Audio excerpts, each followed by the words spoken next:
to be the fucking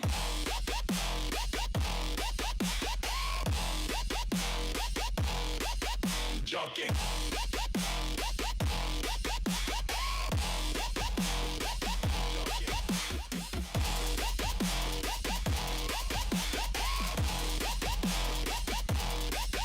Jockey.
I could give a fucking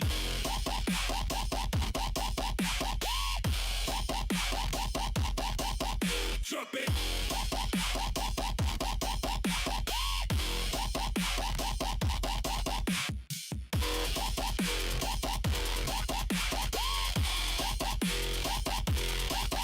Drop it.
Hey there, folks. Looks like we're up and running everywhere. Live from across the interwebs, straight to your ear holes. That's a weird way to put it. Sorry about that, folks. So welcome to KFTS Live. I am your host, as always, here to bring you progressive commentary, entertainment, and real stories. So if you're just tuning in for the first time, we are here to cover a variety of topics from the local and national level politics to the pundit gossip and everyday nonsense. In addition to live streams, this channel also does protest coverage, interviews, video essays, mini docs, and exposés. So if you want to see more from this channel, don't forget to subscribe. And if you want to support this channel, give the stream a like and leave a comment below. If you want to go a step further, you can become a monthly producer of the show for the price of a cup of coffee. We take $0 from sponsorships here, so the only way this channel grows is with support from viewers like you, PBS style. Details are in the description below. Now, with all that out of the way, it's time to move on with the show.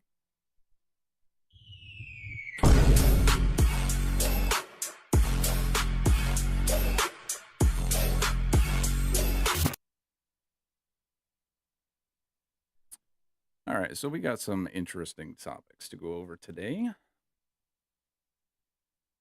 Oh, thanks. Jesus loves you. All right, all right. Wasn't expecting that right away for the comments, but I guess when you're going vertical.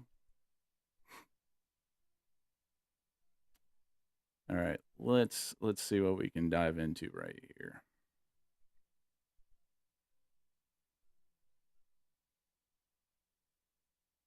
I think we will start with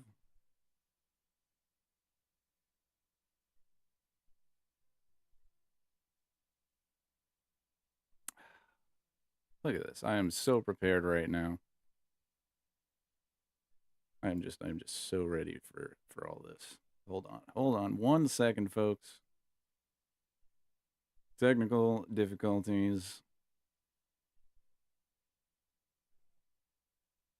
It wouldn't be my stream without it. All right, that's just how it works.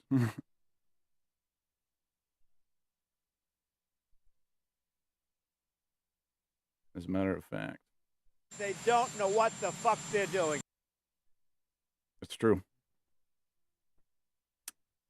All right, let's get into some national news first. So here we go.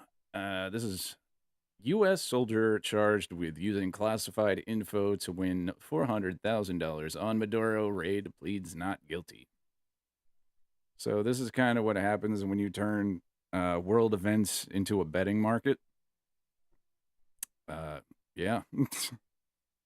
Pretty nuts. So this is originally from the Associated Press.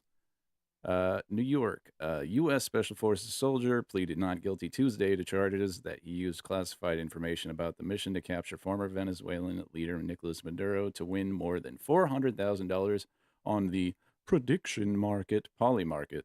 It's literally, it's just gambling. Stop calling it prediction market. It's so stupid. I hate it. Uh, Ken Van Dyke, 38, pleaded or entered the plea as he was charged with unlawful use of confidential government information for personal gain, theft of non-public government information, commodities fraud, wired fraud, and making an unlawful monetary transaction. He was released on $250,000 bail, and his travel was restricted to portions of New York, North Carolina, California, and points necessary to travel in between.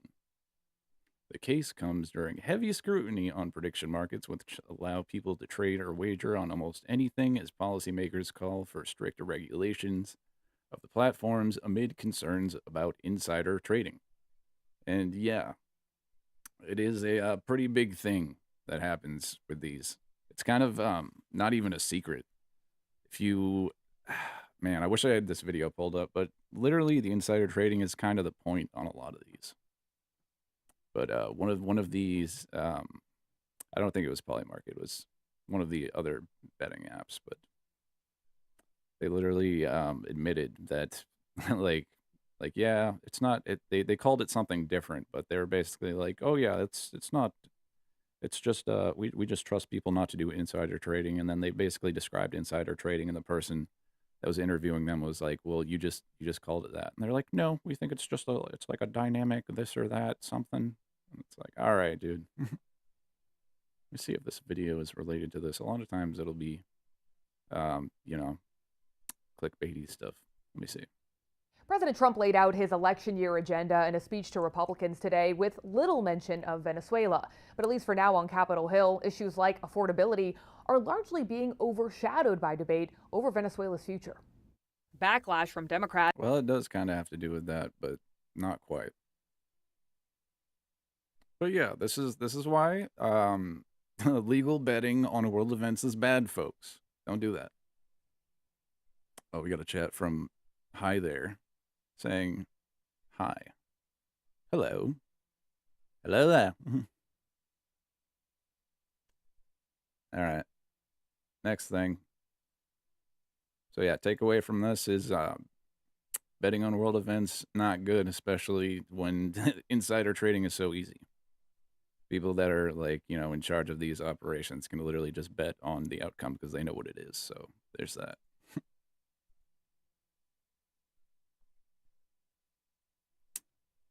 Oh, yes. White House is reportedly working around its own restrictions on AI company Anthropic. So, you know, these guys are all about rule of law and all that. After blacklisting Anthropic, Axios now reports the White House is actively working on ways to get around its own restrictions on the AI company. CNN News Central's Kate Bolden gets details from Axios tech reporter Maria Curry. All right, yeah, let's see. After blacklisting AI company Anthropic, there is new reporting now that the White House is actively working on essentially ways to get around their own restrictions. This is coming from Axios. According to sources, an executive order has been drafted by the Trump administration, a way to, quote, dial down the Anthropic fight. You'll recall it was back in February that the administration ordered all federal agencies and military-linked contractors to stop working with Anthropic, designating the company a supply chain risk, which was an attempt to punish Anthropic after the company refused to let the Pentagon use. They don't. Everything with the Trump admin, it's all about like threatening companies to get them to fall in line with what they want them to do. I think Anthropic was one of the only AI companies that's like, hey, we don't want you using our AI for like targeting purposes and military use. So White House, you know, Trump and all the officials are all like, well, fuck you then. We'll just not use you. But, you know, turns out Anthropic's one of the better systems to use, and they just really want to.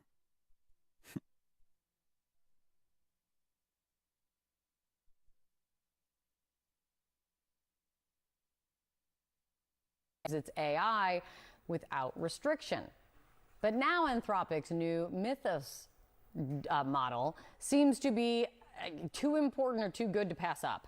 Joining us right now is Maria Curry. She's the Axios reporter behind this new report. As I read this, it was fascinating, the like turnabout that is being attempted here. But tell me what you're learning and tell us more about what you're learning the White House is considering here, and what does it mean for this fight that the Pentagon has already picked with Anthropic? Right, so this is an effort from the White House to get industry feedback and figure out a way to get around its own decision earlier this year to designate Anthropic a supply chain risk, meaning that, you know, no one can use this technology because it is so dangerous. This is usually treatment that is reserved for, you know, foreign adversary countries. Now, the White House is rethinking this strategy. It was once fully aligned with the Pentagon on this designation. But with the release of Mythos, this model is so powerful in... Okay, so basically my assessment before starting this video was correct. Yeah. It's just rules for thee and not for me, though. You know what I'm saying? Good stuff. Thanks, Trump. Oh, yeah, this is some super sketchy stuff right here. So this is from the official, you know, whitehouse.gov. This is US launched or US launched. I don't understand. Is it supposed to be US, United States launched the White House app? All right. Here's the little their advertisement they made for it. There's been a lot of launches lately. As you can see right away, just with the war propaganda, using that as a joke. Pretty funny stuff. There's been a lot of launches lately. Relax. This one's an app. Track the latest news, live streams, and everything White House, including the kind everyone's talking about. Literally, like, I don't know if anyone's been watching The Boys at all. Yeah, they can't even you can't even parody this stuff anymore. It's like that crazy. Like, really? We're just using the upbeat, like, oh, here's Apple trying to sell you the new iPhone music behind, like, hey, look, we're killing people. We're dropping bombs on people. Look at this sweet app, though. Isn't that cool? Like, what? Psychotic stuff. I don't know, man. Let's look a little further into this app, though. Looks like the White House app is riddled with cybersecurity vulnerabilities. Well, I wouldn't say that. I would say the cybersecurity vulnerabilities are the point of the app. Apparently, this has some kind of social media features as well. So that's a little weird. Just seems kind of like a second Trump truth like social, but just through the official White House channels. But yeah, let's take a closer look here. Cybersecurity experts' review of the app have turned up some concerns about the undisclosed data it collects. Actually, hold on one sec. I might have something here. Let's see what these guys have to say real quick. And now he's got one for the history books. Organizers estimate October 18th's No Kings protests held in more than 2,700 locations across the country. Okay. All right. I hate that. Let me just put some videos in an article that is unrelated. That's fine. Let me go back to here. Anyway, cybersecurity researchers warn that the White House's new app regularly shares users' IP addresses, time zones, and other data to third-party services. But most of its users wouldn't know that because the app doesn't disclose its data sharing the way most others do. So that little list that's supposed to tell you what they're getting into in the Play Store, App Store, whatever, apparently doesn't do that. The cybersecurity experts' reviews of the app code turned up a host of issues. They say make data for both users and White House staffers vulnerable. So, wow, even on the other end, it's like makes everything more vulnerable. Interesting. Several told Notice? What was that? Oh, that's this. My bad. I'm really dumb. I have not looked into this publication before. They were shocked by the slipshod approach to the cybersecurity by the federal government, especially while the U.S. is engaged in war. Yeah. Hasn't Iran gotten into some U.S. government official stuff before as well? I feel like I remember seeing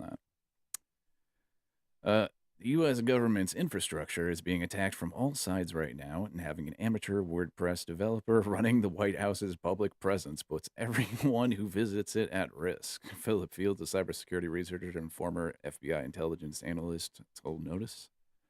If this were just some random app out of the App Store representing whatever small business, this would not be a story. But it's not. And this is the White House. Yeah.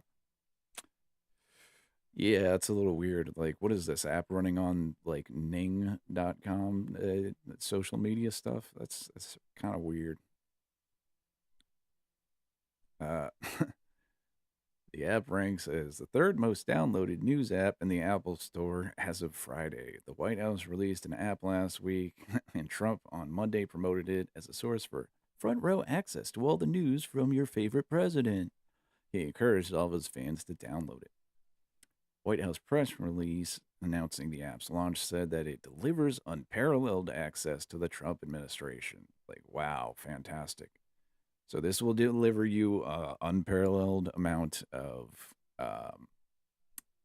access, as in like unlimited amounts of propaganda, all the propaganda you could want from the Trump admin.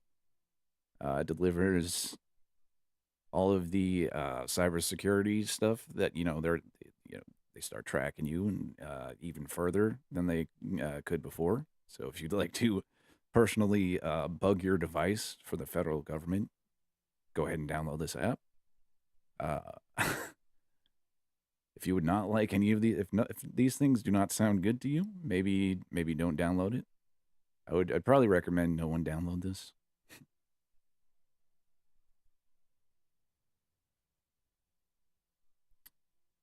One sec here. All right, we'll skip that. Some more stuff on it. Oh, this is good. Yeah. GOP reps want the same benefits for Americans serving in Israeli army. IDF soldiers would get the same protections as those serving in U.S. National Guard or reserves. I don't think they should. Probably should not. I don't think that serving in the IDF should get you U.S. benefits. Sounds like a terrible idea. Maybe we don't do that. How about that? How about we just stop giving Israel money and weapons to commit genocide and try to put together the whole Greater Israel Project. Stop invading their neighbors, doing all that. Perhaps maybe we stop doing that. But no, this is what Republicans are pushing for, I guess. This was from actually a while ago, too. Look at this, May 21st, 2024. So this has been a thing for a while. I guess I just heard about it. Interesting. And what might sound like something out of Lewis Carroll's Alice in Wonderland, or for the most modern twist, Seinfeld's Bizarro World. Oh, wow. This tells you... I'm sorry, this tells you, like, the age of this writer right here. For the more modern twist, let's go with Seinfeld. Two Republican congressmen have introduced legislation that would extend the same employment protections to Americans serving in the Israeli army as Americans who leave work and home to serve in the U.S. military.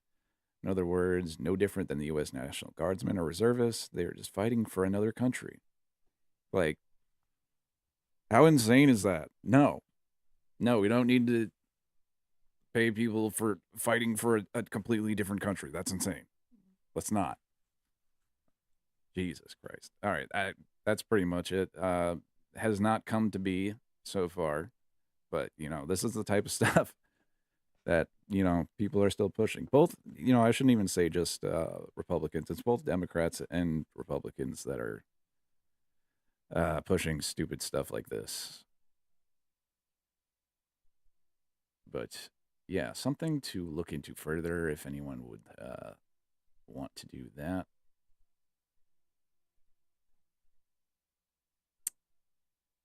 Yeah. We are bombarding America's forest with Roundup. Despite cancer fear, Trump admin pushes herbicide. This all has to do with the EPA regulations being totally fucking fucked by the Trump admin, like the second that he got back in. They're like, get rid of all environmental protections, get rid of them all. We want to dismantle the National Forest Service. Like, I'm exaggerating, but not by much, honestly. Like that second part was true, but just not every single regulation they have gotten to yet, but they're working on it.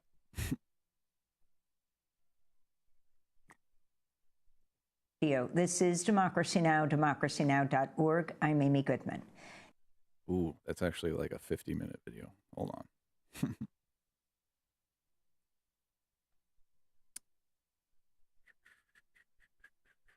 get into this article. Okay, it looks Justices at the U.S. We'll watch a Supreme little bit of Court this. heard arguments on Monday in a case that could determine whether thousands of cancer patients can keep. Okay, my bad. It's time-stamped at the correct position. So this is about this. The effects of herbicide used, not good for people. I'll just put that out there. Call me crazy. Suing the manufacturers of the popular weed killer glyphosate, or Roundup. The pesticide was developed by Monsanto, which was bought by Bayer in 2018. Critics of Roundup have long alleged a link between the herbicide and cancer. On Monday, justices appeared to... Which is weird that they say alleged, but I believe them. But I was pretty sure that it is, like, proven that it does cause cancer. As far as I know, pretty sure I've seen, I don't know, maybe they don't, it's not been legally counted that way. Maybe it needs to be approved by, like, some government agency that it does. I don't know, but I'm pretty sure it has been proven that it does. So I don't know. ...be split on whether a federal law that regulates the sale and marketing of herbicides preempts state-level lawsuits against manufacturers. The case centers on whether the federal government or states should decide what warning labels should be put on herbicides. The main plaintiff in the case is a Missouri man named John Durnell. He's alleged 2 decades of exposure to the chemical caused him to develop blood cancer. A jury found Bayer had failed to warn him of the risks associated with Roundup and awarded him $1.25 million in damages. The Trump administration, which is called Roundup Safe, is siding with Bayer. Yikes. Hear that? Yeah, this stuff is definitely safe. Don't look into this. This is one of many lawsuits that has been filed and won by a lot of people against, like, this huge multinational, like, multi-billion-dollar company. Insane. That, like, literally the Trump admin does not care if you live or die. They don't care if you get cancer. Like, it's not just that. It's like there's so many, like, chronic illnesses you can get from like all these chemicals that the EPA regulations were meant to guard against that they're now dismantling, and it's kind of terrifying. Like, this is really like a long-term thing that you're not going to see until, like, much longer after like Trump is gone. But yeah, it is not good, and whoever's the president next needs to fucking put all these regulations back in place and probably increase them. Meanwhile, Mother Jones and the Center for Investigative Reporting have just released a major investigation looking at how the U.S. Forest Service has been rapidly expanding its use of the herbicide despite concerns about Roundup safety. In a moment, we'll be joined by investigative reporter Nate Halverson. But first, let's turn to excerpts of a short documentary he made as part of the investigation he did with data reporter Melissa Lewis. We found that over the past 20 years, the use of glyphosate has more than quadrupled in California forests. Check out this map that Melissa made. We only have these numbers on California because the state is crazy enough to make everyone report their pesticide use. And thank God they do, because no other state apparently does it. And so we have almost no clue what it looks like elsewhere. Almost no clue. I dug up this crazy... Yeah, it's not good. This is why public infrastructure is so important, and dismantling everything just because, like, you tell everyone it's going to save $1 or $2. Like, it's going to save who money? Is that going to save you your health bill down the road with all these pesticides being dumped around, like, where you live? Like, no, this isn't, like, what do you get out of the government supposedly saving money? Like, so what? We can use that money instead to go to fucking more wars in the Middle East? Oh, hey, comment. Oh, hey, didn't know you stream. I really appreciate your PH coverage. I wish it wasn't necessary, but here we are. Yep, that is true. Yeah, thanks for the comment. Long appendix to another crazy long EPA report, and guess what? It gives me an estimate for national use. And you know where it estimated that 90% of forest spraying was happening? In southern states. So California is only a drop in the bucket. These southern states are some of the biggest timber producers in the country, and companies are using it right after they log the land, spraying glyphosate everywhere to make way for the next generation of trees. the timber companies and the Forest Service are using Roundup in the woods to help trees grow back faster. And then one day, they can cut them all down again, make more money, and repeat the process. They are treating millions of acres of forest. Yeah, not good stuff. Yeah, really good reporting from Mother Jones and Democracy Now! If you don't know about them, you should definitely go follow Democracy Now! Mother Jones as well, good news source. Moving on. We got an update on our boy Cash Money Patel over here. Cash Patel got arrested for public urination after a night of drinking. Damn. Am I going to get sued for saying that out loud? Uh-oh. Well, I'm assuming not, since this is published, so that means the story is verified. Especially from The Intercept. Also a good news source. If you don't follow them, definitely do that. They're one of the only places following, the Gaza genocide and international matters when it pertains to, the U.S. and how we spend our money abroad. But yeah, Cash Patel got arrested for public urination after a night of drinking.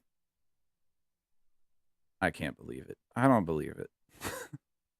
The FBI director was arrested twice in his youth for alcohol-related incidents that he said were not representative of my usual conduct. Oh, see? Oh, man, it's in his youth. Boo, headline. Boo. I guess I could have just read that a little bit more. That's fine. I mean, does this not show consistency between what has been said? Patel was twice arrested in incidents involving alcohol, once for public intoxication and once for public urination after leaving a bar. He admitted in a 2005 letter about disclosures on his Florida bar application. Oh, yeah, that's so crazy. This dude is a lawyer. And I thought his only thing he did that was famous was, him making that children's book about the king and the evil Queen Hillary, whatever the fuck. Oh my God, it's so bad. I gotta bring that up next time. But yeah, guy has been arrested for being a sloppy drunk boy. That's about it. Boo headline though. Yeah, for real. That was some clickbaity stuff. I'm sorry, y'all. I just pulled that right before streaming. I do have a lot more local related stuff we're gonna go over after this as well. We got, let's see, Marco Rubio rebranding the State Department as explicitly Christian. So that's fun. Shall establish no state religion, or however that goes. What the shit, dude? What are we a theocracy here now? Is that what we're trying to do? Well, I mean, that is what Republicans are trying to do, but I don't think anyone else is trying to do that. Since Rubio became Secretary of State, the department has only marked Christian and Jewish holidays on its Instagram while boosting clear religious messaging. Yeah, they definitely do that. But I mean, that's been a Republican thing anytime they've been in office. Well, I mean, now even Bush celebrated or put out he wasn't explicitly against Islam openly. Okay, when he was doing speeches and stuff, he wasn't we're attacking these damn I don't know. I could be wrong about this, but I know that the government was totally fucking horrible to Muslims. The FBI was entrapping people. Kids that would definitely not be actual terrorists and just throwing people in Guantanamo, doing all kinds of fucked up shit. But I don't think he went so far as to be this country is only Christian. Does that make any sense to people? So yeah, the State Department has shifted its public image in favor of explicit Christian messaging and iconography and away from secular and multicultural causes. An analysis by The Intercept of the department's Instagram posts have found. Yeah, definitely a lot of white nationalist, white powery stuff going on around the department there. Posts marking Passover, Good Friday, and Easter in 2026 included explicitly religious messaging, including imagery of Christian crosses and references to Christ's sacrifice and the resurrection. The Intercept's analysis, which cataloged the department's Instagram posts from 2020 through early 2026, found these posts show a clear range in messaging not only from the Biden years, but also from Donald Trump's first term. Interesting. From a digital diplomacy point of view, this looks like more than a change in images. It suggests a shift in how the U.S. government is presenting itself online, said Cornelia, I can't pronounce, professor of digital diplomacy at the University of Oxford. In earlier years, posts projected a broad and inclusive image, what you might call the shiny city on the hill. 2026 pattern points to a narrower and more controlled message about strength and authority. Fortress America. Yeah, that's pretty much accurate, I'd say. I don't know if anyone's been following the State Department and the White House,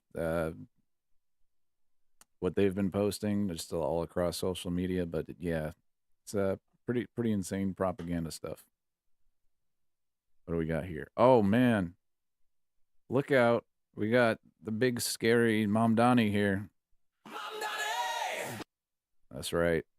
So he's on Fox News. So that must mean that he's doing something scary. Let's see what Mom Donnie has to say. Mom Donnie! Oh, it'd help if I put on the volume, though. Come on. What scary thing is he doing involving Mario Kart? No? They don't want you to know, folks. What the hell?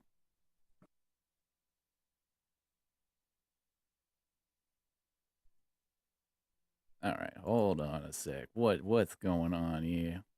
It's a deep state. To give it that turbo boost to cross the finish line. Or if you are a Mario Kart fan, government is Yoshi and philanthropy is the golden mushroom. That edge we need to beat Bowser on the Rainbow Road. To belabor this metaphor even further, Bowser is corporate greed in this scenario. Government is driving the race car, and philanthropy is there to give it that turbo. Okay. That was the most innocuous shit I've ever heard. Like, dude, these fucking conservative news places have to be fucking struggling at this point.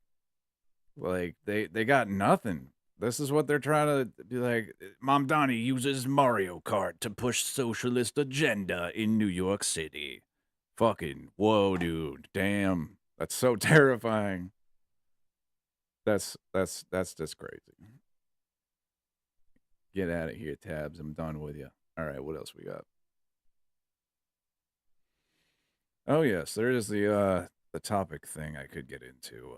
The whole White House Correspondents' Dinner. You know what? Let's take a look at some NH related things actually first. Do some NH talk, y'all. Oh yeah, this is interesting. So we might look out everyone that lives in or around the Appalachian Mountains, because yeah, apparently there's electronic gold down there, lots of lithium oxide. That's what all the fuss is about. This might just look like a regular rock, but what's in it can help power phones. It's not just a rock, it's a boulder. Laptops, and even cars. It's called lithium oxide. So the lithium occurs in a mineral called spodumene. And hold on, wait. I'm sure that the forestry service getting dismantled and national parks being defunded is definitely not going to have anything to do with this at all in the future. Just gotta put that out there. Spodumene occurs in these rocks that are called pegmatites. Pegmatites have very large crystals, so we can actually handle the spodumene. It can be extracted, processed, and the lithium oxide extracted from the mineral. How does that process compare to the mining of metals like lead or copper? University of New Hampshire earth science professor Matt Davis says it's cleaner. Is it though? We'll see. Does not produce sulfuric acid, but an environmental assessment of spodumene mining to extract lithium oxide should be done. Oh wait, so he says it's cleaner, but there's not research to prove that?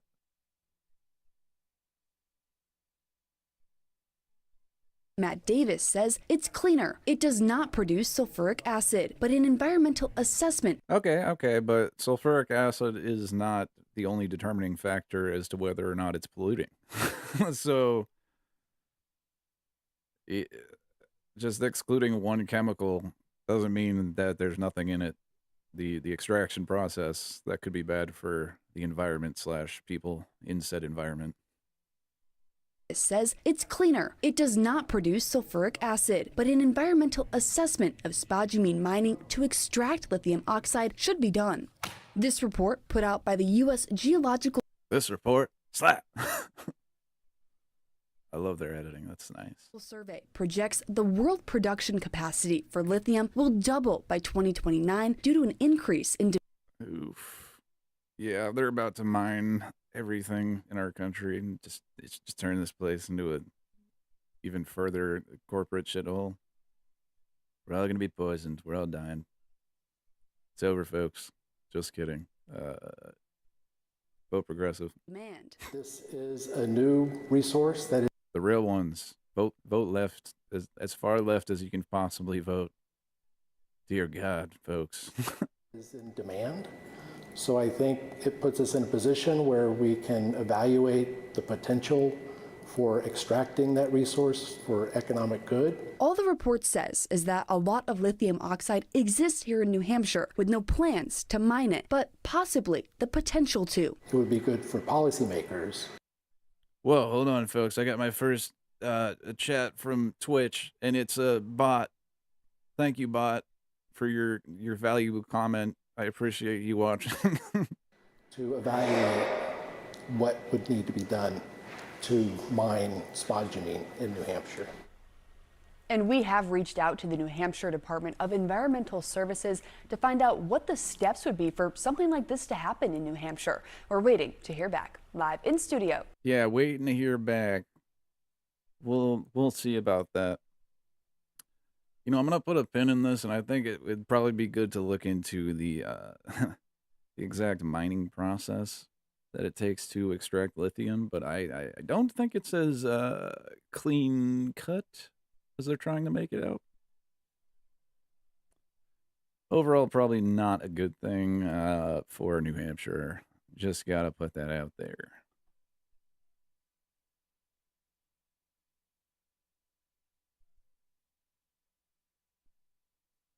Oh, yeah. Granite Post recently put out your guide to May Day events in New Hampshire. Across the Granite State, communities are organizing to support the workers' rights and fair wages. Swipe to find out you can take action near you this May Day. Yep, Friday, May 1st. So, yeah. International Workers' Day, also known as May Day, commemorates historic struggle for an 8-hour workday and broader fight for fair working conditions. Amid rising costs, global tensions, immigration enforcement, and the Trump administration's attack on public programs, this year's theme, Workers Over Billionaires, I like it, calls for no school, no work, no shopping. All right? Hear that, folks? Get all your fucking shopping done tonight. Don't shop nowhere tomorrow. Oh, is this a real person? Black Bean Darbine. Hi. How's it going? Let's see. Next slide. Grafton County. There's some events going on. Hanover, Rise Together Rally, Dartmouth College, events in Plymouth, Merrimack Valley, Concord, Hooksett, Manchester. This is from the Granite Post, NH. This is on Instagram. You can go to granitepost.com to check out the full details there. But yeah, buy all your stuff today. Don't buy nothing tomorrow. Worker solidarity, y'all.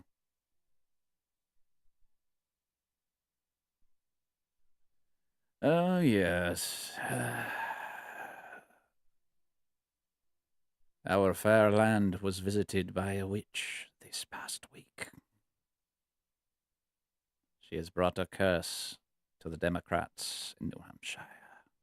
The Granite State had a high-profile visitor, former Secretary of State and Gross. First Lady Hillary Clinton was in Nashua on Saturday. She was at the McIntyre-Shaheen 100 Club dinner where the New Hampshire Democratic Party was raising money.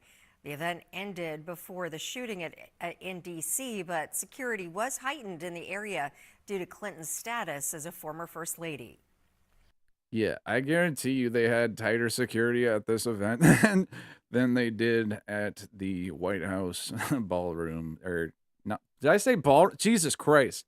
Fuck you, Trump, and all you right-wing fucks for getting that word just stuck in my fucking head. Ballroom. We need a ballroom. The White House Correspondents' Dinner. Not a ballroom. That's what they want because of it. We're not talking about that right now. We're gonna talk about it soon. It's coming. But yeah, this is a good response from Arya here.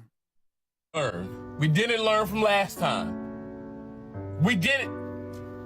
So, we didn't learn. Comprehension. We didn't learn. So we didn't learn. No, they did not. God damn it, Shaheen and McIntyre 100 Club. What the hell wrong with you? Like, seriously, you don't need no Hillary goddamn Clinton here. Like, she's so goddamn unpopular. Nobody likes her. She's a warmonger. No, get her out. This does not help your case. Like, I don't even think they're trying to win like in these like midterms. It's ridiculous. Like, why are you hosting this?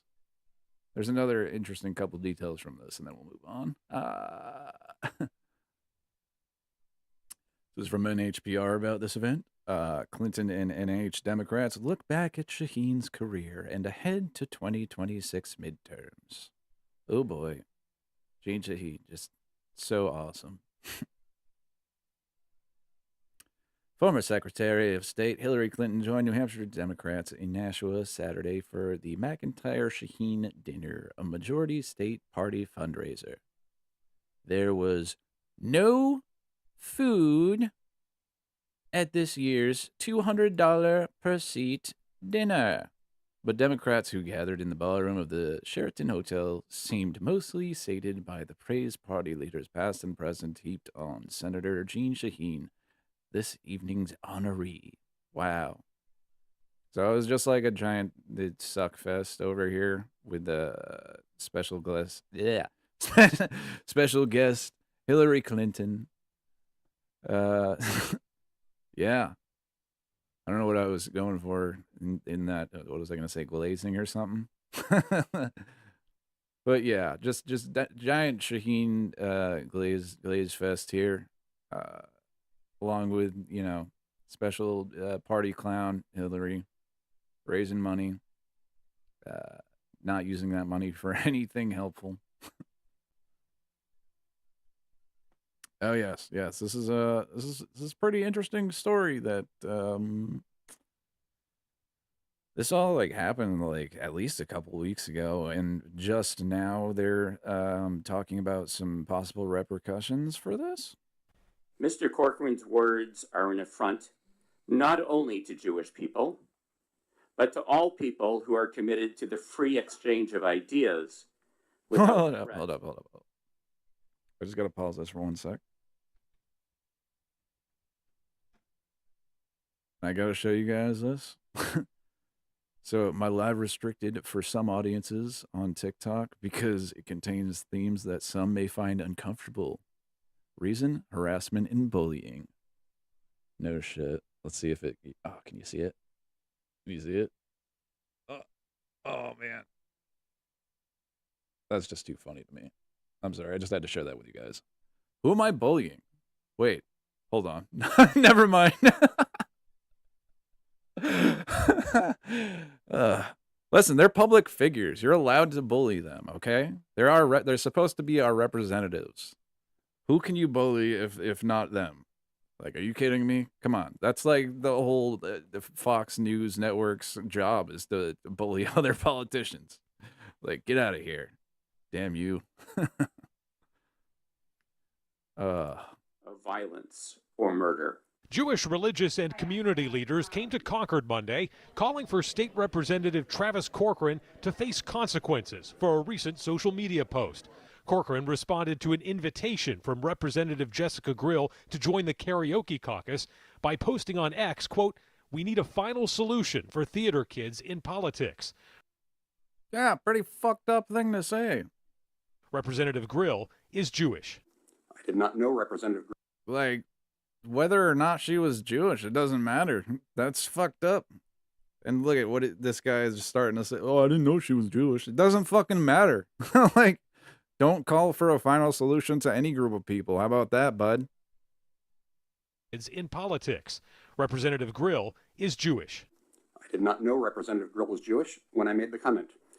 There are nearly 400 members of this House. I do not keep track of my colleagues' religious backgrounds.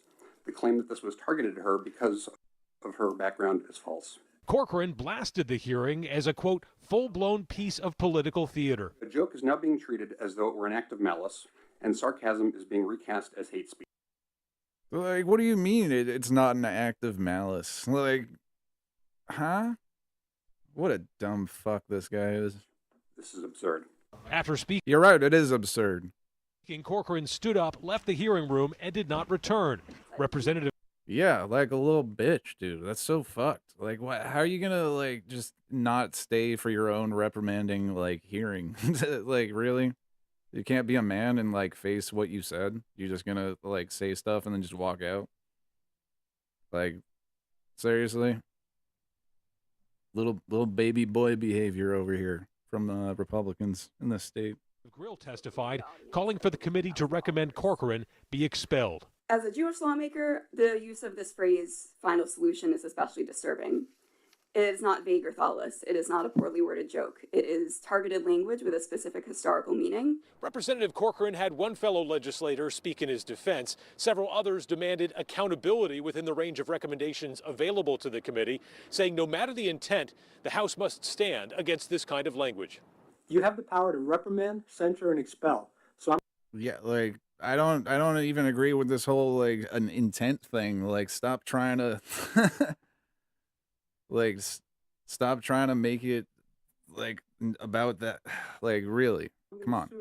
That there's behavior that would, like, this guy should not be given the benefit of a doubt. Like, he literally was just like, I didn't do shit wrong, and then he walked out. Like, stop giving him the benefit of a doubt. Like, come on. If this isn't it, what is? What's going to be acceptable?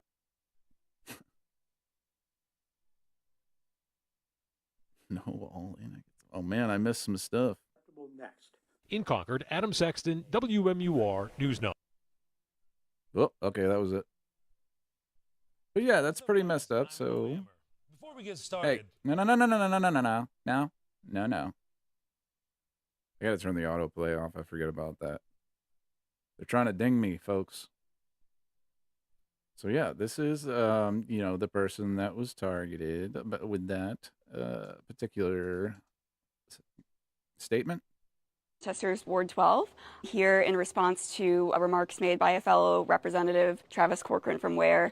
The TLDR is I sent out an email invitation to the whole body, inviting members, friends, etc. to a bipartisan casual karaoke night. He chose to respond with the statement that we need a final solution for theater kids in politics, and then chose to double down. Very strange reason to get up and drive someplace on a Monday morning, I'll admit. We've heard similar condemnations from Governor Sununu when he was in office. He was very quick to condemn his own party when they would say. Yeah, and this is kind of a pattern with both the Republicans and the so-called free state libertarians that run as Republicans in New Hampshire. Is that they have quite the history of saying pretty like racist and bigoted things, like pretty foul shit. They've been in the news before a few times. And yeah, just stuff like that keeps occurring. Say things to a similar extent. So I think it's surprising and also disappointing from Governor Ayotte, especially knowing she does have the support of a lot of conservative and Republican Jews in the New Hampshire community. Not hearing from her was disappointing. I was very glad to have condemnation from Speaker Packard as well as Minority Leader Alexis Simpson. But I think ultimately everyone has the choice what they do or don't speak out on. But I think we would like to hear from Governor Ayotte and have her show leadership on this issue, especially knowing that it isn't just a Democrat or Republican issue. Representative Jessica. Yeah, I don't think Ayotte's gonna say anything. She can't risk alienating the the Nazis in the base, dude. Don't want to alienate some of your voters. This is from Arya. He did a public testimony during that the reprimanding hearing, and we're just gonna listen to what he has to say because I think this is good. I agree with what he says, and it's important. Tolerate the demand for a quote-unquote final solution. We are effectively signaling for the end of a livable New Hampshire, one in which neighbors aren't openly murdering each other out on the streets. Travis Corcoran speaks the loudest when he's behind a screen on X because it's the only place that still rewards his vitriol. Trust me. Hold on a sec, guys. We're gonna restart that because I don't know if that was at the beginning, but restarting. He won't ever tell you to your face because that takes conviction. He tells people to use racial slurs as a measure of protest, but we're curious why he won't say it himself. I'm here to tell you that my love for this state is not a whisper. It is loud, it is boisterous, and it is a fighter. Real love is not the absence of anger. It is the presence of conviction. It is the strength to meet hate head on and tell it we refuse to tolerate intolerance. If you do not hold this member accountable, you are telling every resident of this state their dignity is a secondary concern to a troll's performance. I'd tell him, if he had the spine, to stick around in this room. That screen is gone, Travis. We see the blueprint you're following, and we are standing in your way. I urge this committee to choose moral clarity over the paradox of silence. Hold him accountable. Thank you. Mm-hmm. Yep. 100% agree there. This must have been after the dude decided to run away because he just wants to say stuff online and not face accountability. Who cares, right? But just as an example of like what the NH Libertarians been up to, this is from March 4th, 2026. NHPR. NH Libertarian Party says perfectly permissible to kill former executive counselor for income tax plan. Like, hey guys, maybe we stop joking about murdering people. Maybe we stop doing that. You ever think of that? New Hampshire Libertarian Party? You guys want to be so fucking free. Yet all you want to talk about is jokes about murdering people. So crazy.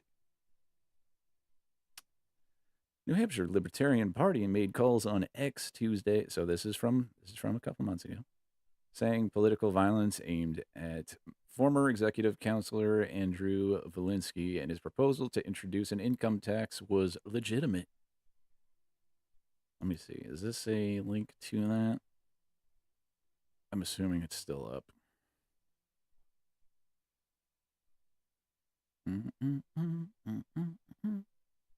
Yes, it is morally legitimate to kill any politician who poses a credible threat of introducing an income tax for New Hampshire. Quoting the Libertarian Party, New Hampshire, official X account.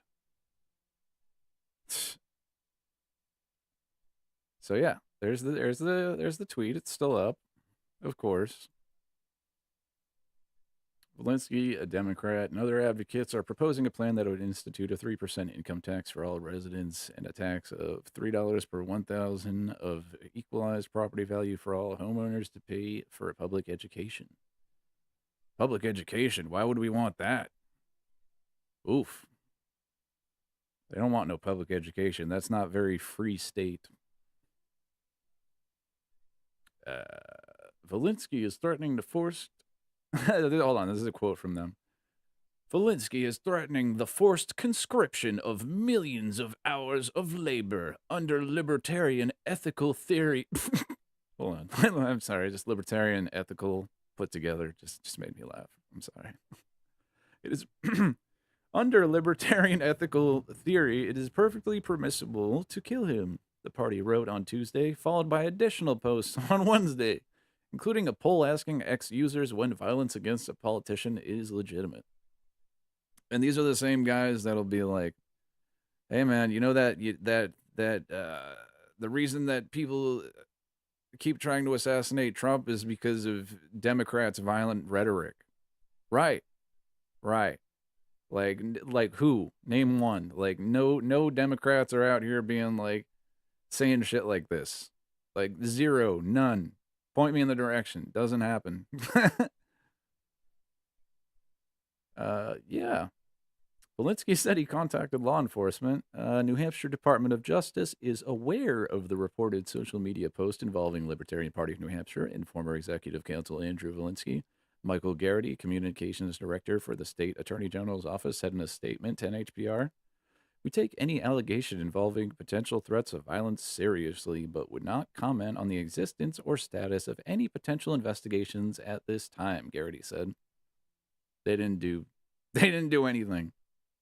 No, they don't care. I'm going to tell you right now. They're not working on investigating that. They don't give a shit. NHPR has reached out to the Libertarian Party and Governor Kelly Ayotte for comment.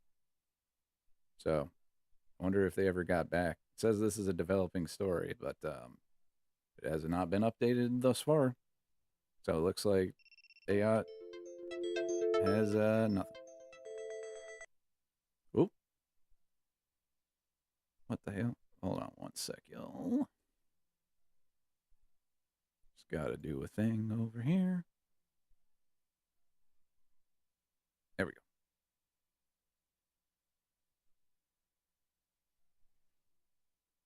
But yeah, good stuff. That's the party. That's the Libertarian Party / Republicans in NH. This is the kind of stuff they get up to. Matter of fact, I have another example that I found that I totally did not even see. This is from 4 years ago. Ready? These guys want to be so free, they don't even want to be in the United States. The Civil War may have ended 150 years ago, but a group of Republican lawmakers want the Granite State to secede from the Union. 7 state reps have sponsored a state constitutional amendment to declare New Hampshire's independence and proceed as a sovereign nation. Representative Michael Sylvia. Yes, New Hampshire would definitely work as a sovereign nation, for sure. His co-sponsors, especially with libertarians running it, where there is zero funding for any public utilities whatsoever. I'm sure that New Hampshire would be a great nation. Yeah. They're serious about disbanding the Union. They say they believe it would work out better for the Granite State. Some believe that the question of independence has been settled. Like, dude, these guys are such a joke. How are we letting these guys take over the state? Stop. We need to vote. We need Dems that are not shitbag corrupt as them, that'll actually do stuff to help the working class.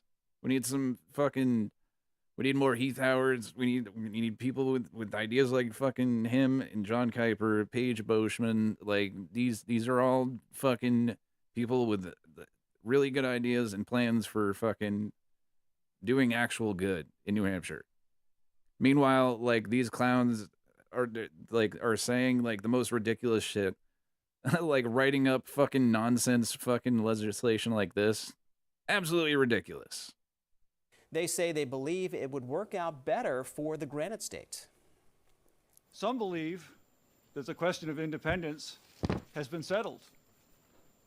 If so, then our state's sovereignty has been stolen. House Democratic leader Hear, hear, John, Heath, and Page. Yes. Randy Cushing slammed the bill as the, quote, most unpatriotic piece of Oh, yeah. I can't forget. Karishma Manzar for Senate. 100%. he has ever seen come through the New Hampshire House. But yeah, that's what those guys get up to. Oh, no. Don't look at it. See, this is what happens when I don't turn off autoplay. They try to shut me down. It's a deep state, folks. Oh, yeah, let's get on to our title topic, I guess. But before that,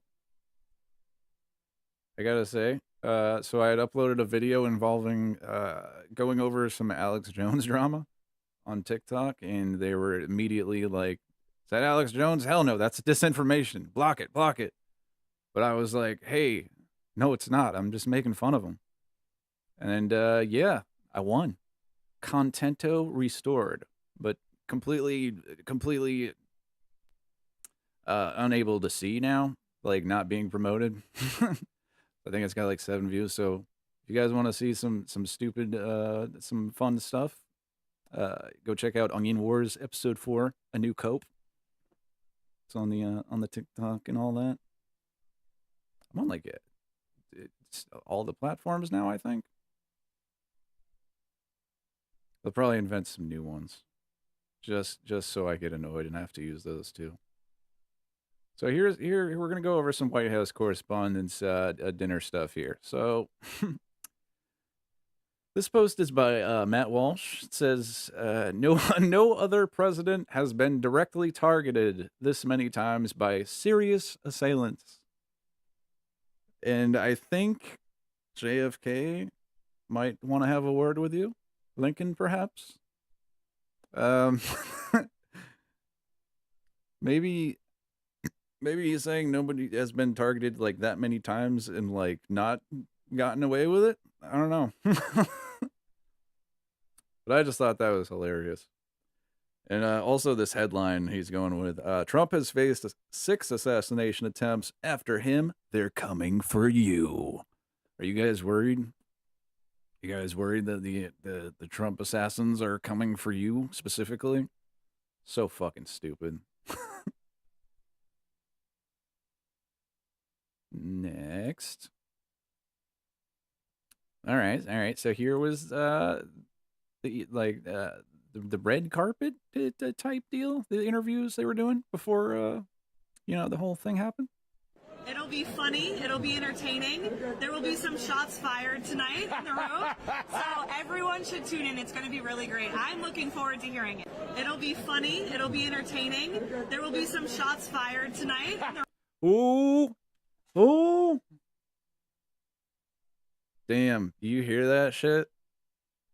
I don't know, man. I don't know. Highly coincidental.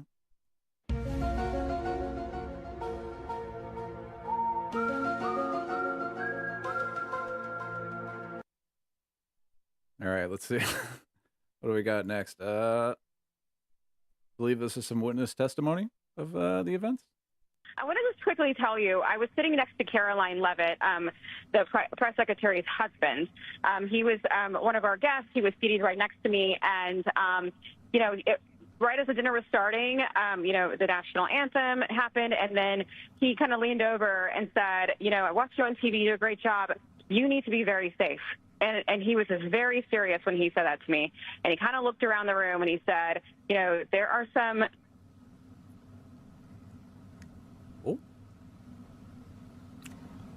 Oh.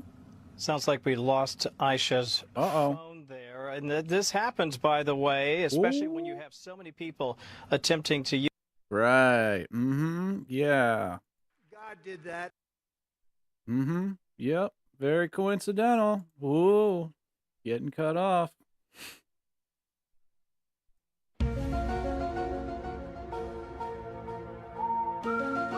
So what really surprised me was...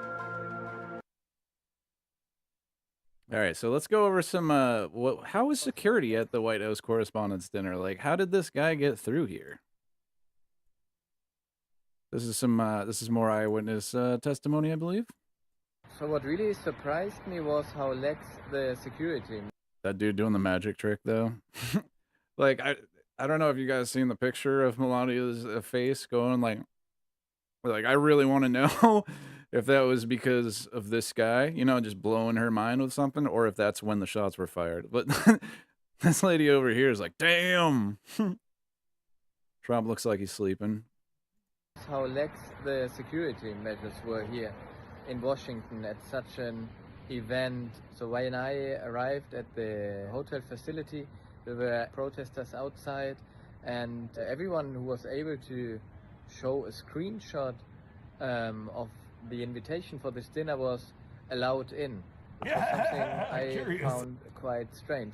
And then the only obstacle between the general hotel facility and the ballroom were some metal detectors, but you didn't even have to take off your jacket in order to enter the ballroom. So this was something that really surprised me. It was the first time that Donald Trump, in his role as the US president, attended this event, and it was only a few minutes after he arrived when suddenly chaos erupted. People were on the floor, they were hiding under the tables. Some people were saying shooting. The president was evacuated, and after a couple of minutes, people were standing up again, and nobody really knew what was going on. In the end, You know what I think the problem is here? They're idiots! They don't know Dickie McGee's axe!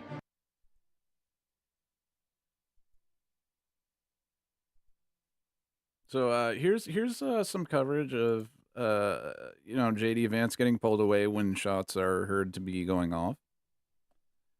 And as an afterthought, they decide to go back for Trump.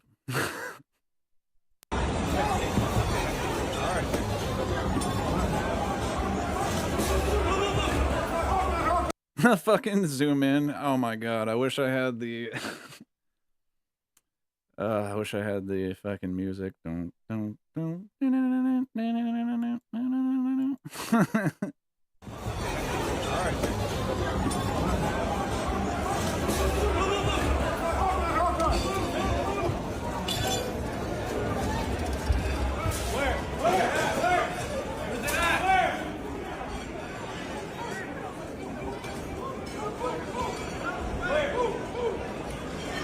Yeah, I wonder if he tripped there or if he was like, I'm supposed to get down, right?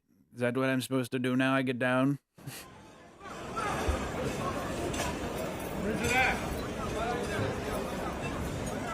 But yeah, wonderful job, guys. Good job getting the young one away. Like, what? You think that there was a calculation? They're like, Trump's harder to get up. Like, we can carry J.D. Vance away like a lot easier. Plus, like, you know, Trump's like, what, 80 something now?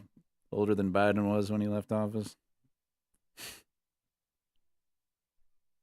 Oh, this was good too. Hold on. This is, several guests taking bottles of alcohol during the chaos. Oh yeah. Oh, I love the fingers, the like, take that.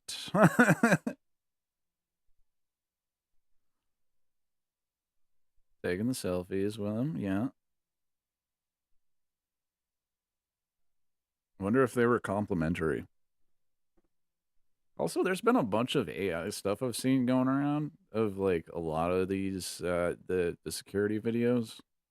Just want everyone to know, like, there are original videos you can see, and then there are ones that people have made that were supposedly AI enhanced for you to be able to see what was going on, I believe, easier was their excuse for it, which I don't think you should do that. It's probably a bad idea.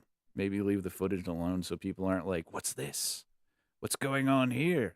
Like, oh, why did this person's hand turn into a fucking spoon over here?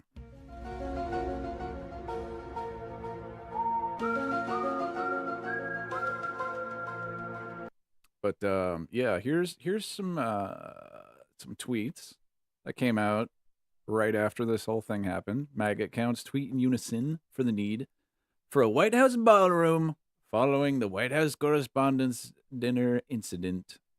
All these accounts, all at the same time. This is why President Trump needs to build the White House ballroom. This is why we need Trump's ballroom. Oh, wait, sorry. That was supposed to be louder. That's all caps. I'm not going to redo it, though. That's Libs of TikTok. Yeah. Shia Rychick, known for knowing what she's talking about. Thank God President Trump is building a ballroom at the White House. Now you know why the left is suing to block Trump's privately funded White House ballroom. Oh, interesting thing on that. Lindsey Graham is now going out there saying, like, we actually need like $400 million for this now. It's like, okay, I don't think you do, but we need a White House ballroom from Wall Street Marv over there. Meghan McCain, I don't want to hear one more fucking criticism of Trump's new ballroom at the White House. Like, why, Meghan McCain? Why do you get to... What? Now you know why they don't want Trump to build a ballroom in the White House.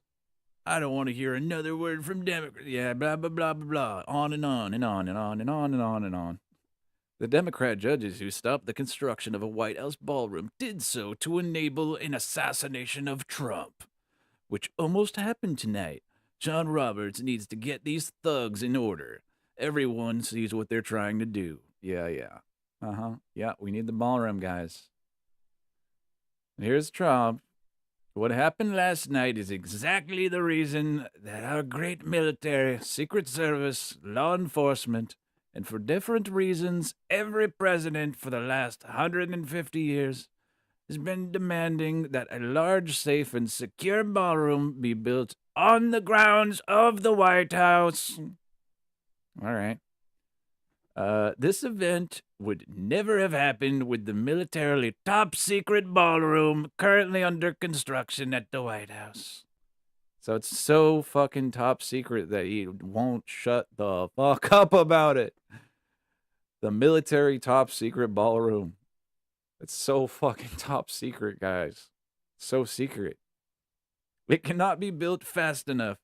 While beautiful, it has every highest level of security feature there is. Plus, there are no rooms sitting on top for unsecured people to pour in. Sitting on top? What? And is inside the gates of the most secure building in the world, the White House.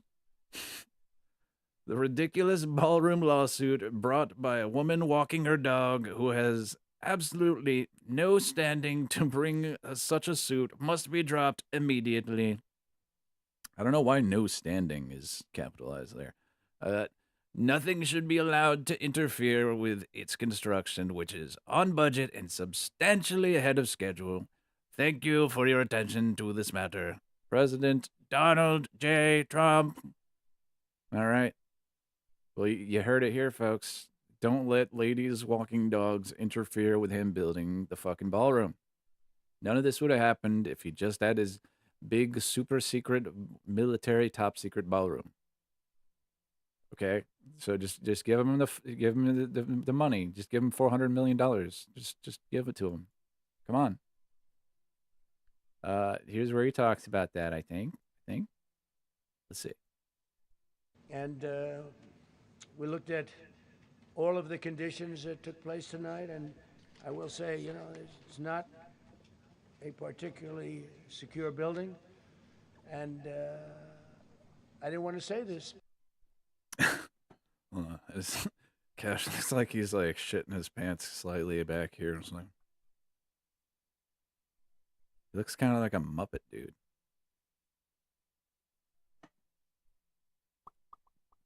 But this is why we have to have all of the attributes of what we're planning at the White House. It's actually a larger room, and it's much more secure. It's drone-proof. It's bulletproof glass. We need the. So this was like right after this event too, wasn't it? Yeah, because they're wearing the tuxes. This is crazy. Like he's just, yeah, I guess somebody tried to kill me or something, but we need a ballroom.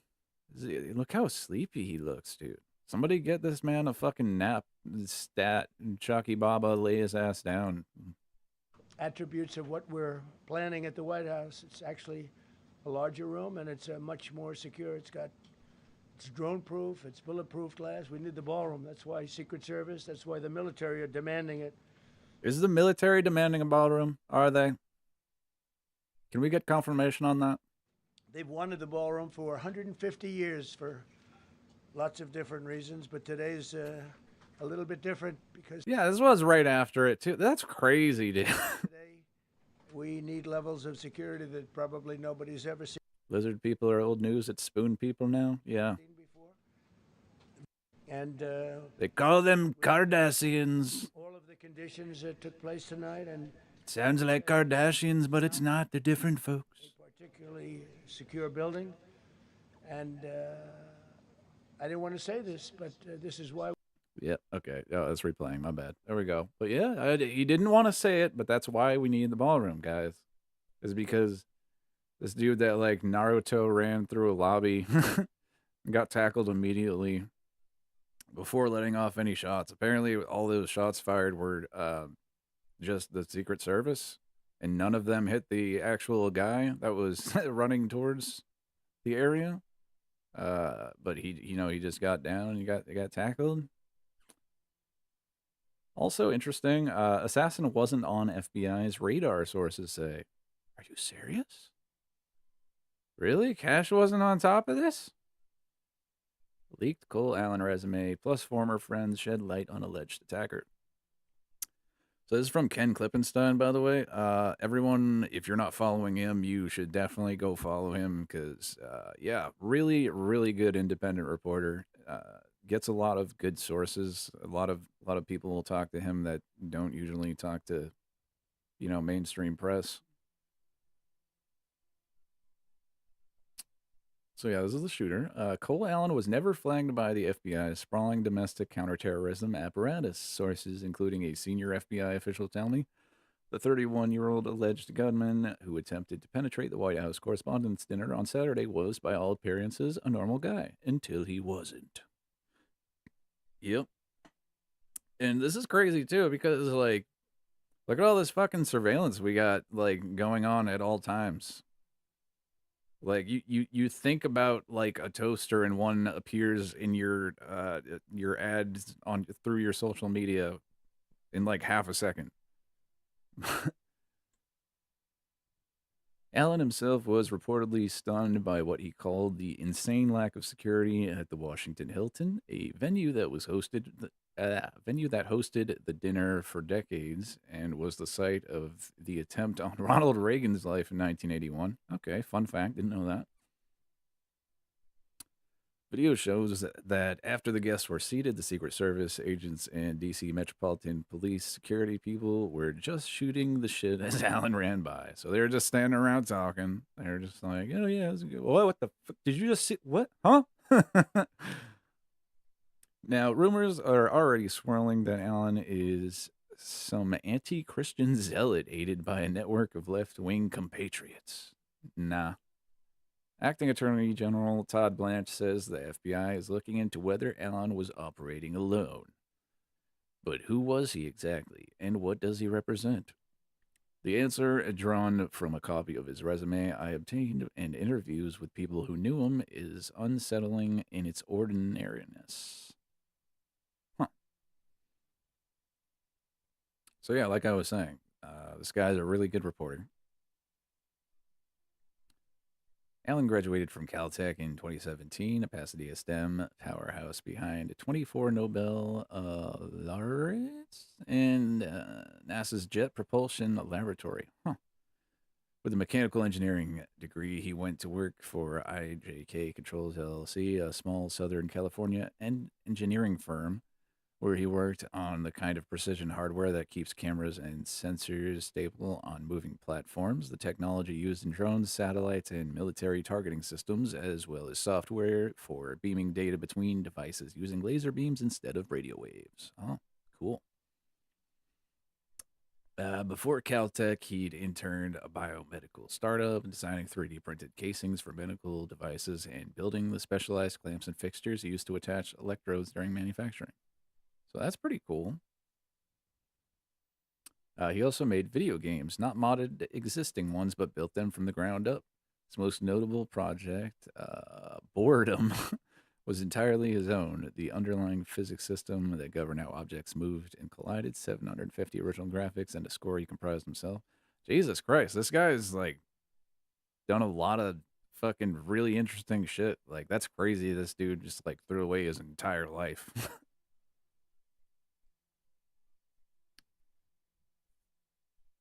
Former classmates say this feat wasn't uncommon at Tech Savvy Caltech, where seniors often built elaborate puzzle games for underclassmen, a tradition called Ditch Day Stack. Huh.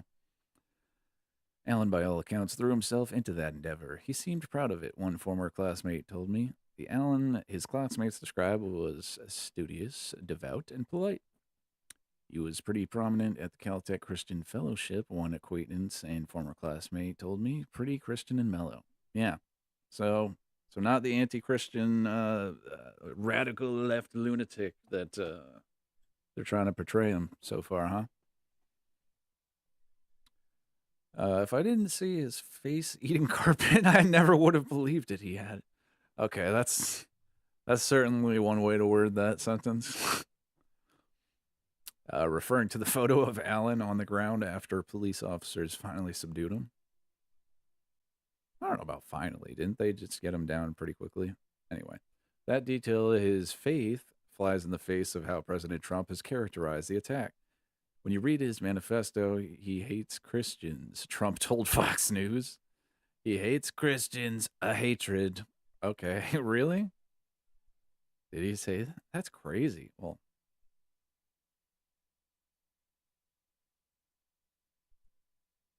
the wheelchair brakes tend to lock the wheels, but don't actually. oh yeah, that's the video showing him working on that project that locks wheelchairs into place better than the locks they had on before. So that's pretty cool. Thought that link would take me to a video of what they were just talking about. Just open the door. No. All right. Well, I'm assuming that's just a printed quote. A blizzard of unnamed administration officials echoed this Trump claim in major media outlets. But that's not what the manifesto says. And if anything, it appears that Trump's portrayal of himself as Jesus Christ, the AI-generated image of robed Trump healing the sick. Excuse me, that was actually Trump being a doctor. Okay. Might have provoked Allen. Oh, interesting. Also, an alleged copy of his manifesto reported by the New York Post shows Allen invoking Christian theology to defend the shooting, working through gospel passages one by one, like someone who had spent real time with the Bible. In a section of the manifesto titled Rebuttal to Objections, the first rebuttal addresses the gospel injunction to turn the other cheek, a teaching from the Sermon on the Mount in Matthew 5:38-39, where Jesus instructs his followers not to retaliate against personal wrongs done to them. Allen reframes it as inapplicable where others are the ones suffering. Objection 1. As a Christian, you should turn the other cheek. Rebuttal. Turning the other cheek is for when you yourself are oppressed. I'm not the person raped in a detention camp. I'm not the fisherman executed without trial. I'm not a school kid blown up or a child starved or a teenage girl abused by the many criminals in this administration. Turning the other cheek when someone else is oppressed is not Christian behavior. It is the complicity in the oppressor's crimes. I mean, yeah, those are the words in the manifesto right there.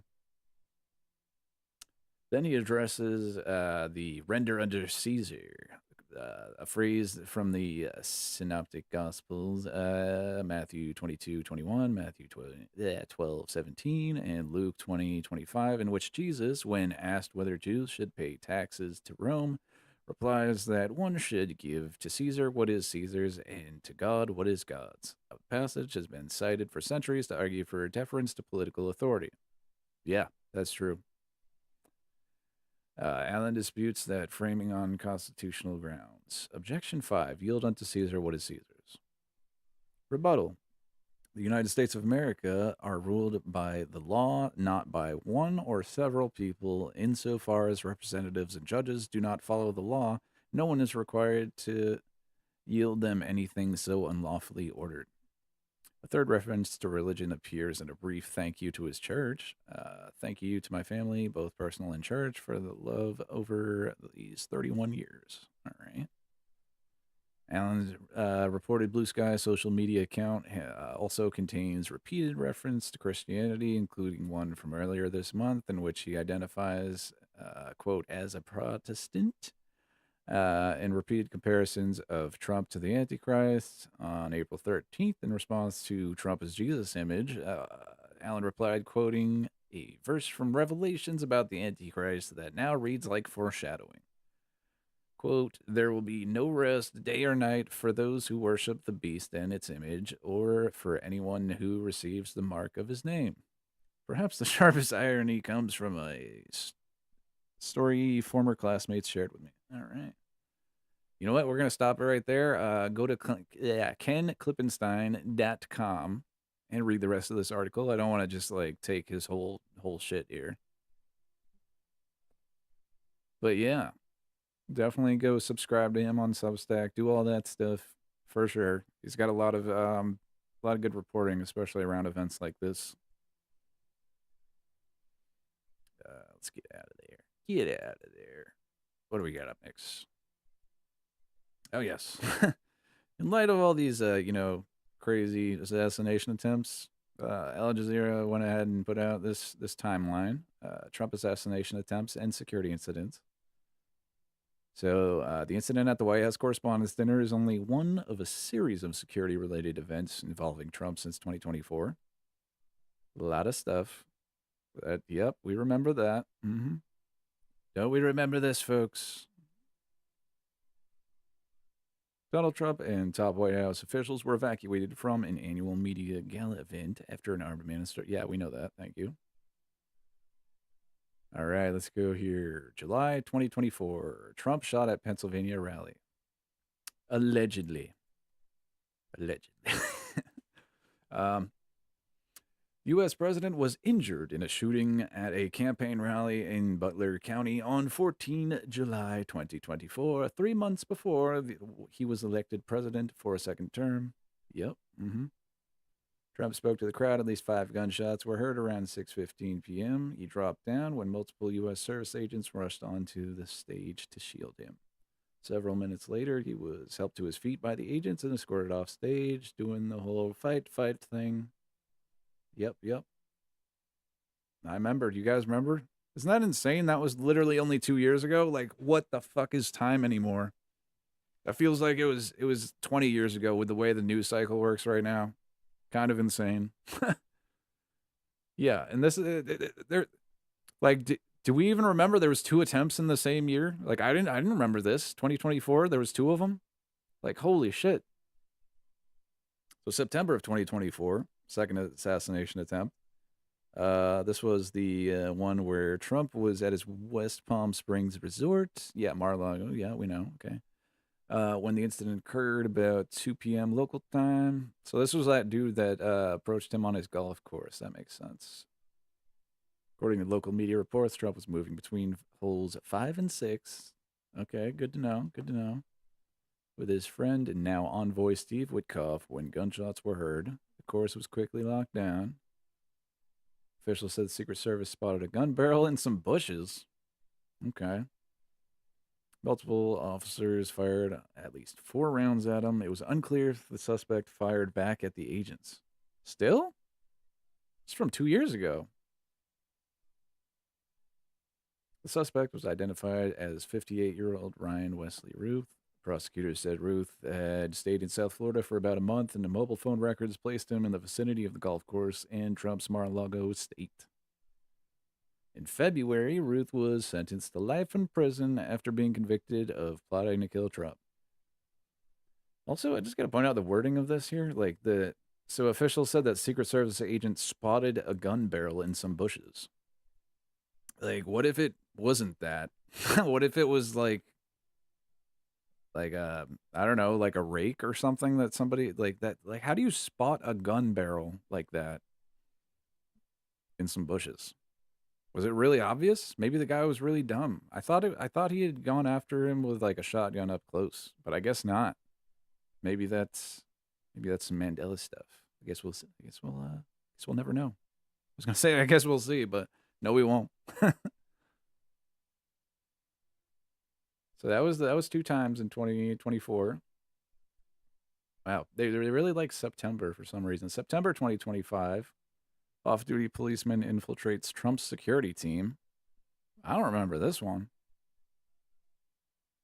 Melvin Eng, an officer with New York Police Department, turned up at the Ryder Cup golf tournament at Bethpage Black Course in New York, armed and in full tactical gear, pretending to be part of Trump's security detail, U.S. media report. I literally don't even remember this one. That's crazy. It was later discovered that Eng was on sick leave, had no official assignment to the part of the president's detail, and had no assigned role at the event. Yeah, no shit. You just explained that. The incident reportedly led to his suspension pending further investigation. What? Okay, so this is not just like assassination attempts. This is like security breaches that they're going through. But yeah, that's crazy. So you can just... I'm not even going to say that. Apparently... This guy just showed up in like tactical gear and then just stood around with the officers near Trump, and he's like, "Yeah, I'm part of this," and like, you got away with it until they looked further into him. They're like, "Wait, who's this guy?" That's crazy. That's fucking wild. February 2026, gunman killed after crashing security perimeter at Trump home. Man carrying a gas can and shot. Oh, okay, so this is the one I was thinking of. God, this was only a few months ago. This is crazy. A man carrying a gas can and shotgun was fatally shot by Secret Service agents after crashing his vehicle into a security perimeter of Mar-a-Lago Resort in Florida. So damn, I guess that first one I read off was the one I was thinking of down here, so I don't even remember that other one. The president was in Washington at the time. Police identified attacker as 21-year-old Austin Tucker Martin from North Carolina. His family had reported him missing, and it's not clear what his motive was. Yeah. I mean, pick one, right? Yeah. I think that might be all I have. Let me just double check and go through this here. And I always go and talk to you guys over here in the chat. How's everybody doing? I know I missed a bunch of your chats. My bad. I was trying to look over. So how many official attempts have been made at this point? It looked like it was officially like 3 to 4. Because it looks like that guy, they didn't say that the guy that infiltrated his security team was trying to kill him or anything. It just said that he was under investigation. So I don't even know why that guy was included. But if it was like these two, I think 2 or 3. I'm pretty sure it's 3. Plus this last one, if you could call that an attempt, because he didn't make it anywhere near the actual event venue. I was trying not to say fucking ballroom. Oh, Jesus Christ. So I'm going to go with 4. I think it's 4 officially. But, you know, Trump needs that ballroom. I think the takeaway from all this is I think we need to get Trump his big, beautiful ballroom. And if you learned anything today, that's what you should take away from all this. For sure. Right, and the only shots were fired by officers. Yeah, they were literally, I'm pretty sure like one of the Secret Service guys like shot one of the other guys. As far as it's what it's looking like. I mean, they didn't say it that way, but they like, you know, the surrounding wording around it definitely, you know, leads me to believe that. They're like, 5 shots were fired. Like the suspect was not hit. 1 Secret Service member was hit with bullets. The guy that was the suspect did not fire anything at that guy. It's like, okay, so are you? It's a lot of it's a lot of sneaky wording to just be like, yeah, Secret Service were like so fucking blown away that this guy was trying to Naruto run past them that they just fucking like shot each other trying to get this guy. And apparently he just like got down immediately. He's like, fuck, nope, I give up. Nope. Without a single shot being actually hitting him. So that's pretty interesting. But yeah. Let's see, do we got anybody else in here? How's everybody doing? Did you guys have a good time today? Pretty good stuff. You learn a lot. Well, I think that is all of the news I have to dive into right now. It's just a very small chunk. Obviously, go dig deeper into the things I have brought up. There's always a lot more to get into. Yeah, huge shout out to NH Talk and all these people that just subscribed. Yeah, you guys are fucking cool. So what I'm gonna do now is end this here stream, but I will be back in a little while to play some games. So we're gonna play some games. We're gonna talk to the chat. We're gonna hang out. So anybody that's down for that, I'll see you in a little bit. And yeah. Peace out, y'all. Don't forget to like, subscribe, do all that stuff, do all that bullshit. No, seriously, it really helped me out. Please. Okay, thank you. Bye.